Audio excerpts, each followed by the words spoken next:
Hello, my name is Julianne, and welcome to my demo for Lab 5 and 6 for ECE 40862, Software for Embedded Systems. Today I'll be going over the hardware setup, running through the application workflow, and then ultimately demoing my lab.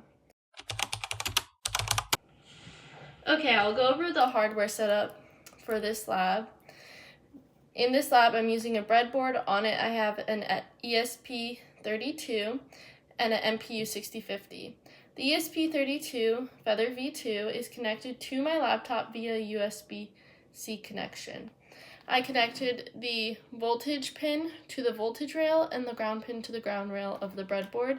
Same goes for the MPU 6050. Its voltage pin is connected to the voltage rail and its ground pin is connected to the ground rail. I then connected pin 14 or GPIO 14 of this ESP32 to the SCL pin of the MPU 6050 via this blue wire. I then connected the SDA pin of the ESP32 to the SDA pin of the MPU 6050 via this blue wire. I also, in this lab, used the onboard GeoPixel and the onboard red LED.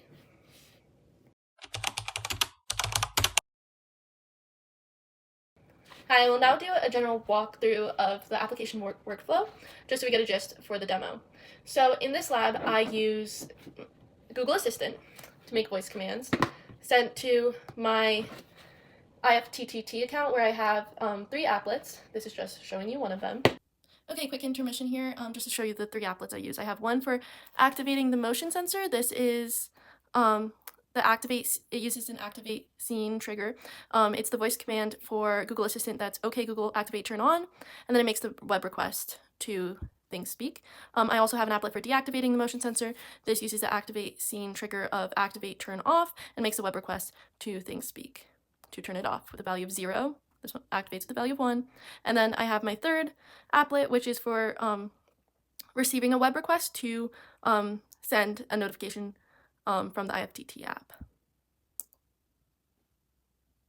And those are my 3 applets. And I will tell the Google Assistant something along the lines of activate, turn off, and activating turn off will then make a web request to my ThingSpeak channel, and it will send a value of 0, deactivated. That would then be read from my ESP32 and display this deactivated state. In a deactivated state, the motion sensor I've set up here, when I move it, it will not show a red LED because it's deactivated, and it will not send any notifications of movement. And then to activate it, I will tell my Google Assistant, activate, turn on. In that case, the green NeoPixel on the ESP32 board will turn bright green after reading the value that has been sent to our ThingSpeak channel, which would be a value of 1 for turn on. My ESP32 will read that value, turn on the green NeoPixel, and then start detecting motion. When I move the board, the red LED will show red. It will light up, showing that it's detecting motion.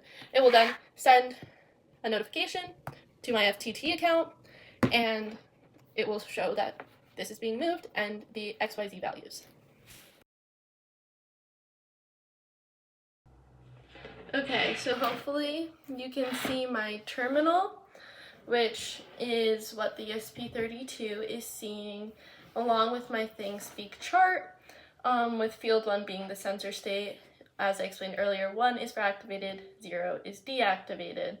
The ESP32 will be reading data from this, and the voice commands on my phone will be triggering the activated and deactivated value to be sent to ThingSpeak.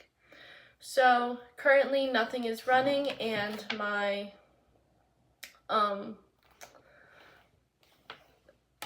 sensor is in a deactivated state. I'm going to go ahead and start the program. It is going to initialize the MPU 6050 and start calibrating it.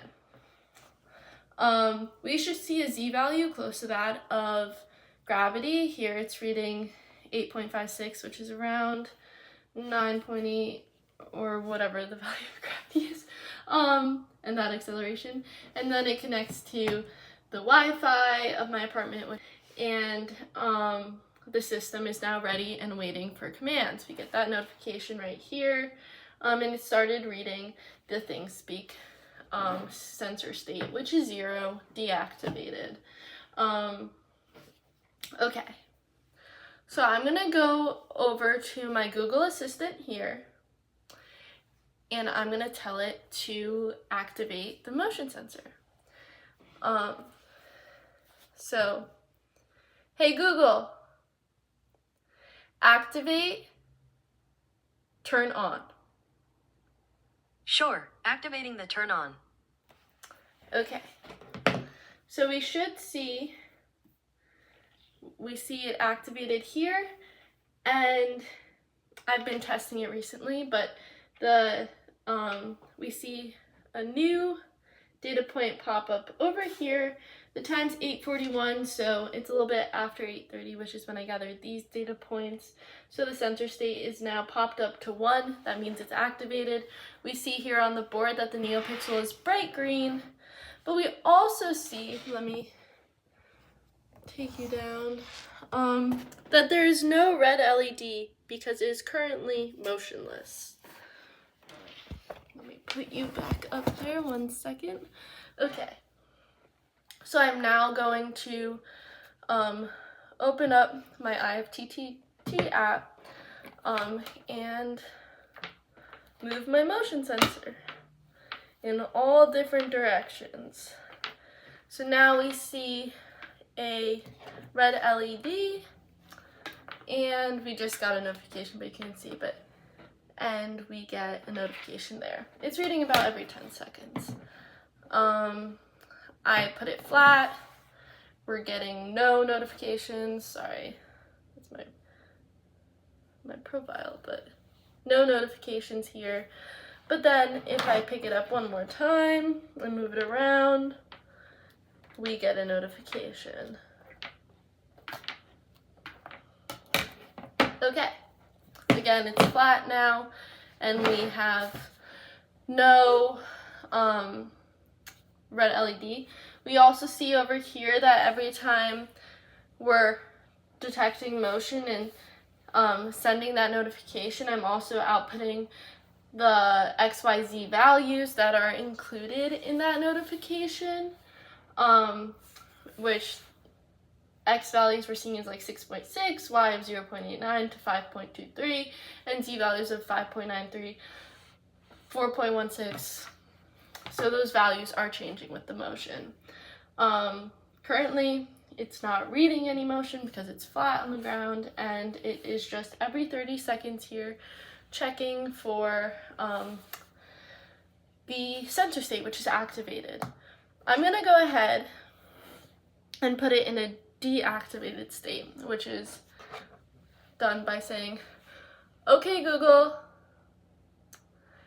activate, turn off. All right, activating the turn off. Okay, so now it's going to take a moment, but we're going to see ThingSpeak updates its channel's sensor state with a value of 0. And after that 30-second interval, it has checked, the ESP32 has checked ThingSpeak and has turned off the NeoPixel and outputted that the state is currently deactivated or 0 and the NeoPixel is off. And when I move it around, we see no red LED because it's not detecting any motion. It's deactivated and unarmed. And when I move it around, we're also not receiving any notifications to our IFTTT app. IFTTT app. Whatever it's named.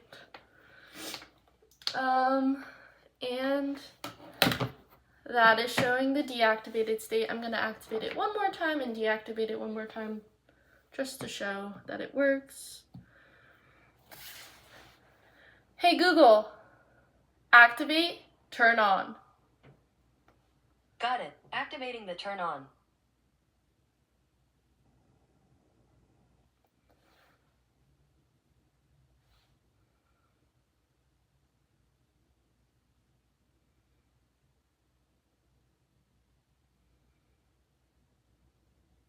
Okay, it just updated less than a minute ago.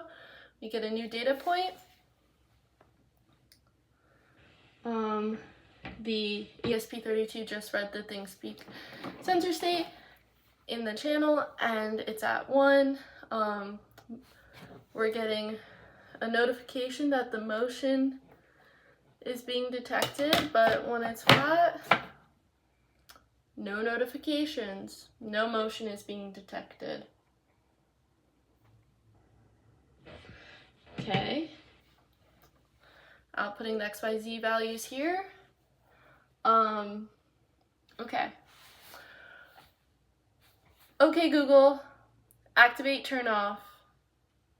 All right, activating the turn off.